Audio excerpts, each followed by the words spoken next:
स्वागत है दोस्तों इस नए वीडियो में। इस वीडियो में आज हम बात करेंगे एक नए समाचार के संबंध में। इससे पहले ऑपरेशन सिंदूर हुआ, भारत की बहुत अच्छे से जीत हुई। इसमें हमारे सेनाओं को बहुत बहुत शुभकामनाएं, हमारे देश के सभी वासियों को शुभकामनाएं। और इसके साथ ही भारत ने कई मुकाम पे मुहिम छेड़ के रखा है जो उसे राष्ट्रीय सुरक्षा से संबंधित लग रहा है कि यहाँ भी इन चीज़ों को भी ध्यान दिया जाना चाहिए, तो वो हर चीज़ पे ध्यान दे रही है। हालांकि आज का जो समाचार है उसमें एक बहुत अच्छी बात निकल के आई है। सुप्रीम कोर्ट ने कहा है कि भारत धर्मशाला नहीं है जो सबको शरण दे। और इसमें कहीं ना कहीं सुप्रीम कोर्ट की इस भाषा में पूर्ण तरीके से देशभक्ति दिख रही है। आज बहुत अच्छा लग रहा है यह निर्णय सुप्रीम कोर्ट का सुन के कि सुप्रीम कोर्ट ने यह क्यों कहा है। श्रीलंकाई शरणार्थी थे जिन्होंने असल में मद्रास हाई कोर्ट ने उसे सज़ा दी थी 7 साल की यूएपीए की तरह मामले के तहत। हालांकि 10 साल की सज़ा हुई थी लेकिन उसे 7 साल कम कर दिया गया था। इस टिप्पणी के साथ कर दिया गया था कि जैसे ही इसकी सज़ा ख़त्म होगी उसके बाद इसे डिपोर्ट करके वापस भेज दिया जाएगा श्रीलंका, जिसका इस श्रीलंकाई नागरिक का संबंध वैसे कहा जा रहा है कि लिट्टे से था, जो लिट्टे भारत का श्रीलंका दोनों के लिए एक उग्रवादी कह लीजिए या ऐसा जो संगठन, दहशतगर्द संगठन कहना है वो आप कह सकते हैं, जो कहने की इच्छा वो कह सकते हैं। तो यह जो श्रीलंकाई नागरिक था, यह 7 साल की सज़ा ख़त्म होने के बाद इसने सुप्रीम कोर्ट में एक केस दायर किया। और केस दायर के साथ इन्होंने कहा कि चूंकि उनका संबंध लिट्टे से बताया जा रहा है, इसलिए हो सकता है उसकी जान को श्रीलंका में खतरा है, इसलिए उसे यहीं रहने दिया जाए। और उसके बच्चे और वाइफ भी यहीं पे रह रहे हैं। उस पर जस्टिस दीपांकर दत्ता और जस्टिस के विनोद चंद्रन की बेंच ने यह टिप्पणी देते हुए यह खारिज किया कि भारत कोई धर्मशाला नहीं है जो सबको शरण देते रहे। फिर भी अगर आपको किसी तरह के एजाइलम यानी शरण की आवश्यकता है तो आप दूसरे देश से शरण मांग सकते हैं, ऐसा उन्होंने कहा। लेकिन सबको शरण नहीं दिया जा सकता। और इसी के साथ साथ जस्टिस दीपांकर दत्ता ने एक बहुत बड़ी बात पे ध्यान देने का प्रयास किया कि आखिर भारत में कितने शरणार्थी हैं।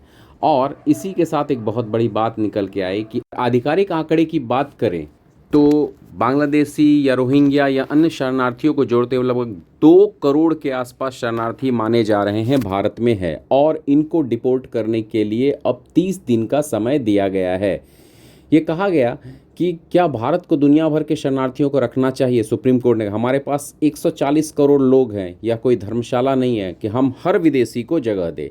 तो याचिकाकर्ता ने कहा कि संविधान के अनुच्छेद 21 और अनुच्छेद 19 के तहत दलील दी। जस्टिस दत्ता उसकी हिरासत अनुच्छेद 21 का उल्लंघन नहीं करती क्योंकि उसे कानून के तहत हिरासत में लिया गया, और अनुच्छेद 19 केवल भारतीय नागरिकों के लिए है, ऐसा उन्होंने कहा।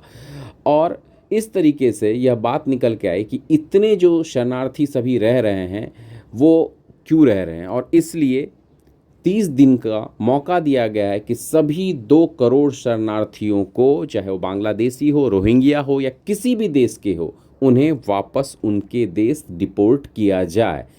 यह बात निकल के आई है और ये बहुत ही सही मौके पे निकल के आ गई है, और होना भी क्यों नहीं चाहिए। जब भारत ने ऑपरेशन सिंदूर की शुरुआत की तो उस समय हमारे बांग्लादेश के नोबेल प्राइज़ पुरस्कार प्राप्त जो व्यक्ति हैं, जो बांग्लादेश जैसे देश को चला रहे हैं, श्री मोहम्मद यूनुस जी के पास से स्टेटमेंट था कि वो इस तरह से सिल्लीगुड़ी पे कब्जा कर लेंगे। जिनकी फौज में पता नहीं मछुआरे भरे हैं कि सिपाही के रूप में कौन भरे हुए हैं, वो उठा करके रोड पे से, सड़क पर से लाए हैं, उनका कोई गारंटी नहीं। वो भी हमें इस बात की धमकी दे रहे थे कि सिल्लीगुड़ी को ही कब्जिया लेंगे।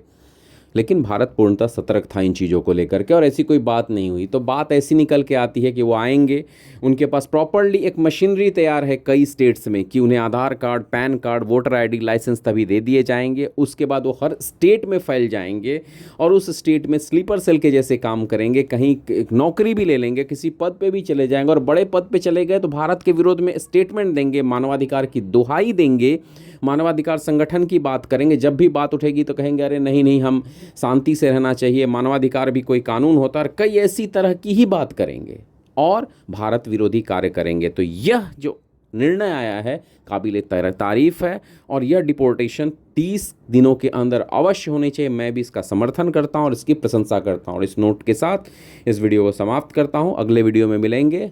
वीडियो अच्छा लगा हो तो लाइक, शेयर, सब्सक्राइब भी करिए। धन्यवाद।